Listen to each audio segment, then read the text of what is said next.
Salut les amis, donc bienvenue sur cette nouvelle vidéo. Donc aujourd'hui vidéo on va dire un petit peu spéciale. Donc on avait parlé de la 21 dans la précédente vidéo sur le moteur de l'Audi TT-RS. Et bien là ça va être une vidéo un peu de vacances parce que là tout le monde est en vacances. Je suis plus ou moins tout seul à l'atelier, j'ai juste encore Enzo qui est avec moi et puis qui me filme actuellement. Mais voilà, tout le monde est en congé et là j'en profite en fait pour travailler sur ma 21. Et ben on va faire une petite vidéo rapide comme ça, sympa de vacances. Donc vous voyez là je suis sur mon tour. Donc en fait là j'étais à l'usinage je trouve pas le mot, désolé, des guides de soupape sur mesure. Vous voyez là, Enzo va faire voir, là j'ai juste alors j'ai fait un croquis dégueulasse, mais j'ai fait ça à la main, vous voyez, avec mes cotes et tout. Donc je me suis fait des petits guides de soupape sur mesure. Ce qu'on va faire, on va aller voir directement là sur la culasse que je suis en train de faire. Et vous allez voir un petit peu ce que j'ai fait. Alors, je vous dis, là, c'est une petite vidéo tranquille. Alors, vous voyez, ça, c'est mes soupapes, ma culasse. Vous voyez, je les ai travaillées un petit peu. Donc, elles sont tulipées, polies. Et en fait, eh bien, je me suis fabriqué, là, vous allez voir un petit peu plus près, des guides sur mesure. En fait, là, on voit bien, ça, c'est les guides que... Alors, vous l'avez vu juste avant, dans le tour. Donc, voilà, là, c'est des guides que j'ai réalisés. Donc, je les... Comme à mon habitude, j'ai extrait les guides, j'ai pris mes codes, j'ai pris mes mesures, donc en fait j'ajuste mes guides à mes diamètres. Et c'est surtout que là en fait j'ai fait différentes modifs. Parce qu'en fait je me suis fait des guides sur mesure avec une collerette en fait pour pas qu'ils passent à travers. Donc là je vais vous expliquer ça un petit peu plus. Je vais poser mes guides là. Les guides d'origine en fait c'est ça. Vous voyez guide avec 1/10 de serrage dans son logement. Moi j'ai pas forcément retrouvé les guides que je voulais, les matières ça me convenait pas et tout. Et puis du coup, voilà, ce que j'ai fait du coup, pour assurer le truc, c'est que j'ai modifié la culasse aussi, donc à ce niveau-là. Donc là, vous voyez, c'est rectifié, je vous mettrai une photo du moment que j'ai rectifié ça sur la fraiseuse. En fait, j'ai repris les surfaces parce que là, d'origine, c'est brut de fonderie. Donc j'ai rectifié cette portée-là pour avoir une belle portée. En fait, ce qui me permet de faire une collerette au guide. Vous voyez, donc j'obtiens un guide, vous voyez, voilà, je vais prendre une soupape, rectifiée, donc parfaitement... Voilà, ajusté, voilà, donc libre sans jeu. Donc là on se retrouve avec des guides parfaitement ajustés, avec donc 7 centièmes de serrage, et surtout en fait maintenant quand il est enfilé, eh bien vous voyez comme là ceux qui sont montés, ils sont en appui. Donc en fait il n'y a aucun risque que le guide il descende dans le siège, qu'il descende dans son logement. Parce qu'en fait il est serré 7 centièmes et il a un appui. Donc là on est perfect, comme je dis. Autre côté sur la culasse, vous voyez, j'ai travaillé aussi les conduits d'admission, on a fait de la place pour que ça puisse circuler un petit peu quand même. Donc là vous voyez c'est propre. Donc allez, à titre d'exemple, sur ceux-là qui sont montés, voilà ce que ça va donner. Donc là, une soupape d'admission, une soupape d'échappement, voilà ce que ça va donner.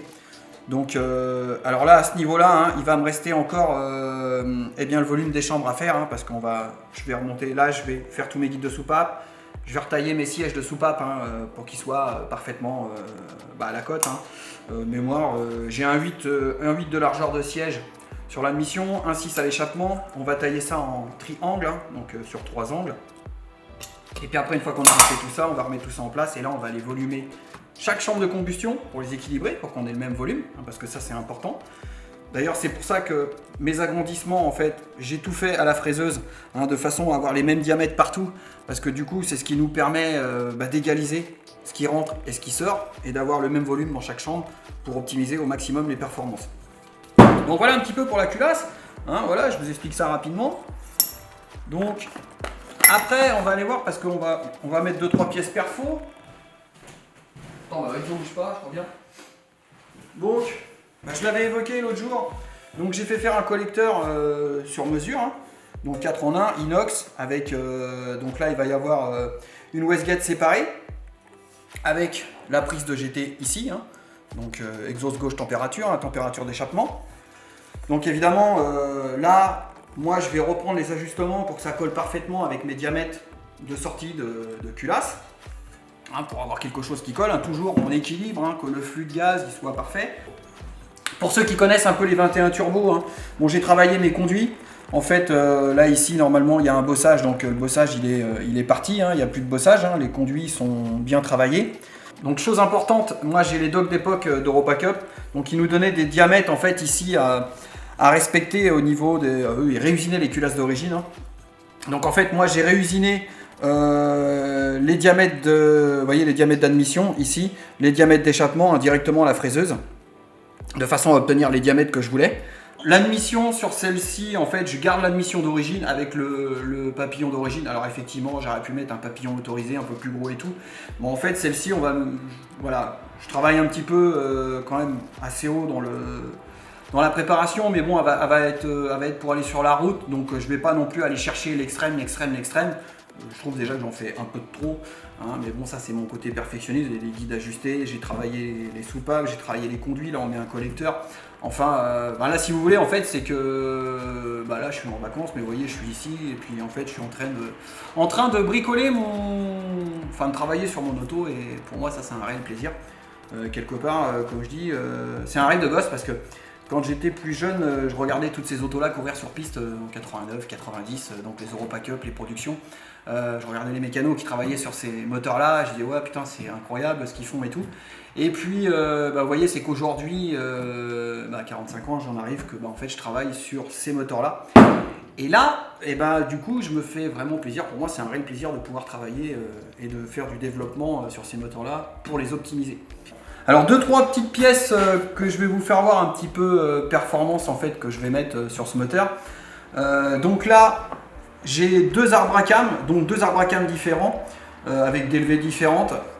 Donc là en fait voilà, je vais reprendre mes levées, mais je sais que j'en ai un qui est beaucoup plus pointu, je vais faire mes relevés et je pense que je vais mettre le plus agressif, hein, tant qu'on y est, on va y aller. Hein. Autre chose, là vous voyez, j'ai reçu donc la wastegate externe, hein. Donc une tiale, hein, alors vous voyez, d'ailleurs c'est du très beau matos. Hein. Donc ça en fait, hein, à quoi ça sert? Ça va se mettre ici. Et en fait, tout simplement c'est ce qui va faire la décharge du turbo. Hein, plutôt que de l'avoir directement sur le turbo. Alors le turbo je ne l'ai pas encore, hein, je vous le ferai voir dans la prochaine vidéo. En fait on va décharger ici. Et donc en fait c'est qu'avec ça, en fait, vous voyez, j'ai plein de ressorts différents ici. Là, vous voyez, là, j'ai les ressorts, Là, j'ai plusieurs ressorts différents, ce qui va me permettre en fait de pouvoir faire un tarage comme je le veux en fait.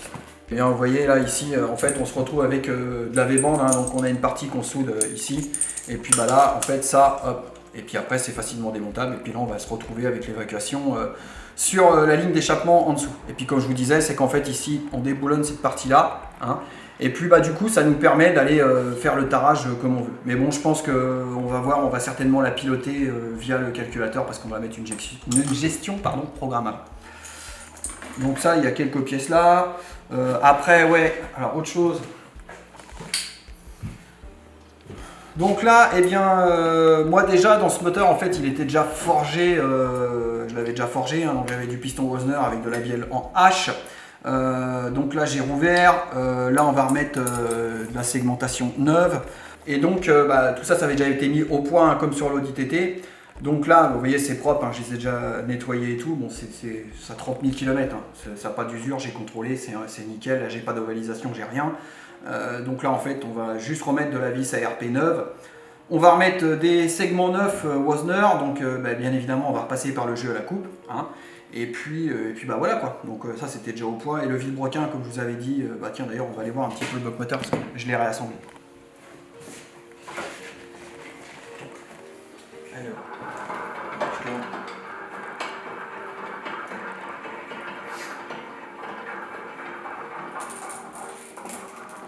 donc là, donc ça c'est mon bas moteur. Donc on l'avait vu rapidement dans l'autre vidéo en fait où il était tout dégueulasse, hein, parce que en fait, comme je vous avez dit, j'avais claqué un joint de culasse parce que j'avais un joint de culasse d'origine et j'avais fait le malin avec un bar 5.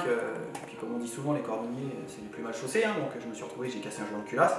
Et puis après, le temps a fait que j'avais déculassé, mais j'avais pas le temps, donc elle est restée longtemps arrêtée. Et puis au niveau des chemises, il y a de l'eau qui a fini par passer, ça passait dans le bas moteur. Enfin bon, voilà, ça m'a fait une soupe.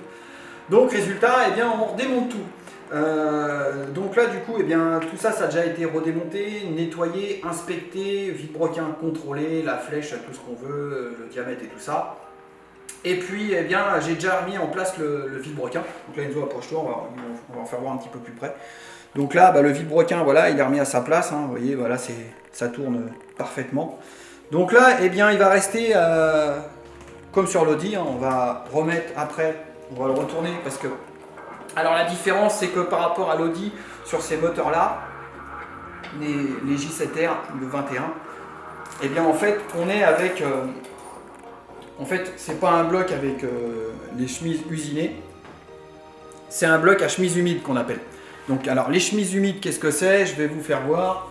Donc voilà, donc eh bien les chemises humides c'est ça, hein, en fait on a une chemise alors en fonte. Ces chemises elles sont spécifiques aussi en fait, tout simplement parce que, alors il y a les chemises d'origine qui sont en fonte, mais celles-ci c'est des chemises en fonte GS700 sphériques, hein, donc qui tiennent la pression jusqu'à 3 bars. Hein, donc voilà, on va dire c'est de la pièce perfo aussi, on peut y aller. Et donc ouais, la différence c'est qu'avec le bloc de TT où vous avez, c'est usiné directement dans le bloc moteur, et bien là en fait c'est des chemises. Et en fait tout simplement, vous voyez, bah voilà, ce qui se passe c'est qu'on vient mettre les chemises comme ça, hein, et puis bah après en fait, alors là-dessus il y a un truc sur lequel il faut faire attention, c'est les hauteurs de chemise. Hein. Il y a une particularité, hein, sur les hauteurs de chemise, il y a une procédure pour qu'on ait des hauteurs de chemise. Alors déjà il faut qu'il y ait un dépassement de chemise, et après on a toujours une qui est plus haute que l'autre, mais en fait on va les mettre en escalier, on va mettre la plus haute d'un côté jusqu'à descendre de l'autre côté, donc c'est comme ça sur le manuel.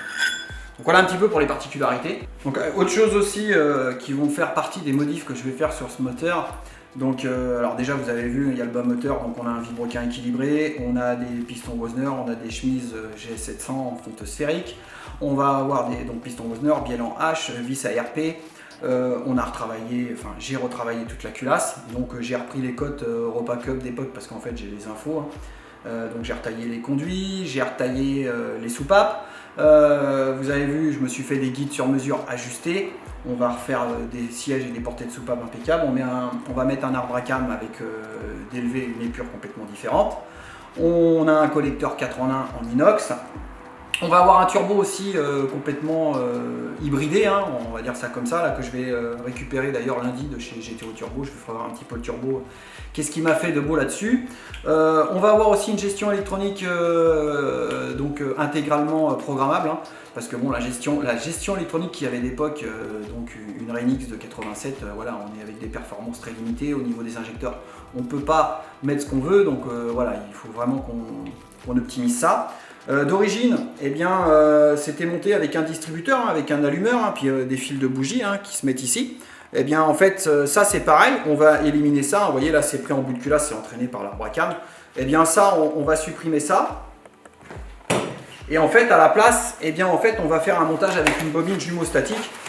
Hein, vous voyez, alors, voilà ce que c'est qu'une bobine jumeau statique. De mémoire, je crois que les toutes dernières 21 turbos qui étaient catalysées, ça doit être les 89 ou les 90.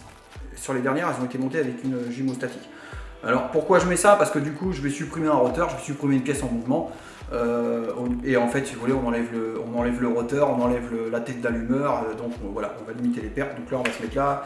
Le calculateur, lui, il va distribuer ici. Puis en fait, après, on sort de la bobine, fil de bougie, directement sur la bougie.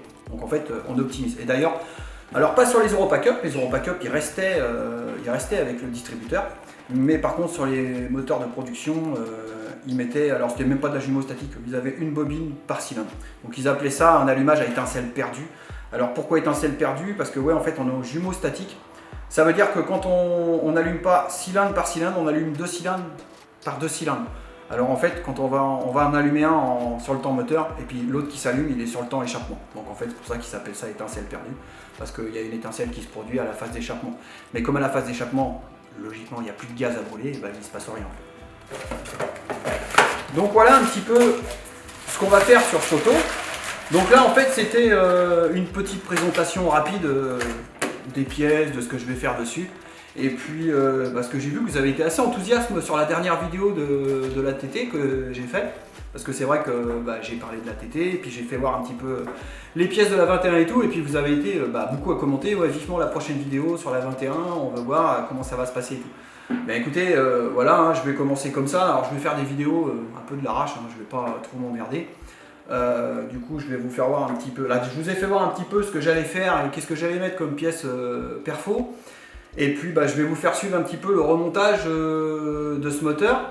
La boîte, on peut aller la voir Enzo, tiens rapidement. Eh bien la boîte de vitesse elle est terminée, on l'avait vu rapidement dans la première vidéo de l'Audi TT, donc Marcel était au remontage de la boîte, et bien là elle est finie, la remontée, voilà, elle est prête, donc complètement refermée. Donc il m'a remis des roulements neufs, il m'a refermé tout ça. Hein. Et puis avec un autobloquant, je vous en avais parlé, on a un autobloquant ici, donc un Torsen. Moi j'ai la voiture qui est sur le pont, l'autre côté, on ira la voir d'un petit peu plus près parce que sur la voiture je vais faire 2-3 modifs au niveau du châssis. J'avais déjà fait des modifs à l'époque au niveau du berceau, mais j'en expliquerai un petit peu plus parce que là-dessus il y avait une faiblesse au niveau du berceau, enfin des supports moteurs s'arrachaient. Et d'ailleurs là aussi, les supports moteurs que j'ai, donc alors ils ont la même forme que l'origine, mais sauf qu'ils sont beaucoup, j'insiste, beaucoup plus durs. Donc on se retrouve avec des cils en bloc très très durs, hein. C'est quasiment aussi dur que de la ferraille et j'ai la même chose sur la boîte, ce qui fait que ça rigidifie. Et je vais faire aussi une modif sur le berceau. En fait, il y a des cils en bloc. Pour ceux qui connaissent la 21 Turbo, sur le berceau, vous avez des cils en bloc. Et bien ces cils en bloc là, je vais les retirer, je vais usiner des plombs en alu et on va les mettre en place de façon à rigidifier. Et il y a 2-3 petits renforts aussi que je vais mettre aussi au niveau du support de la colonne de direction. Mais ça, je vous ferai voir ça dans la prochaine vidéo. Et bien écoutez, je pense qu'on va en rester là pour cette petite vidéo. Là, c'était vraiment un petit truc vite fait comme ça pour vous expliquer un petit peu et vous donner des juices de la 21. Et puis bah, je vais vous faire suivre au fur et à mesure avec Enzo, on fera des petites vidéos comme ça rapides sur la 21, sur le remontage. Et puis eh bien, on va voir ce que je suis capable de sortir en puissance et en chevaux de ce moteur. À savoir que pour information, à l'époque, celle qui courait en Europa Cup, il sortait 300 chevaux du moteur avec les technologies de l'époque. La production, il sortait 480 chevaux. Eh bien écoutez, on va voir ce que je peux en sortir aujourd'hui, en 2022, avec mes compétences. On va voir ce que je suis capable de faire. Hein, on ira jusqu'au bout, puis on ira jusqu'au bon de puissance. Eh bien écoutez les amis, sur ce, je vais vous laisser. Un petit pouce bleu comme d'habitude. Et puis bah écoutez, je vous souhaite bonnes vacances à tous et je vous dis tchuss!